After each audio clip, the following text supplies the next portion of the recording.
Hi guys, welcome back to another one of our this guppy plus this guppy equals this guppy type of video. In this case, I guess this guppy crossed Endler.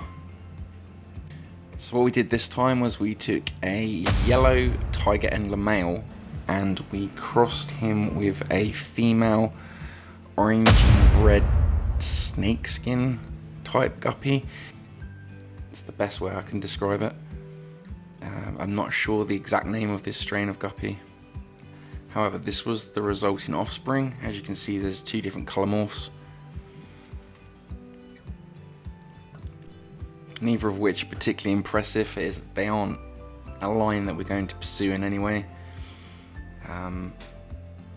But yeah, so this gives you an idea that if you take any of your yellow tiger Endler guppies and cross them with a reddy orangish type guppy, these are the kind of results you can expect to receive. So we have 3 or 4 more guppy crosses in the pipeline, and as soon as they are fully coloured up, we will post videos on them as well as a fish room update next weekend. Okay, hope that was interesting to some of you. Enjoy your day.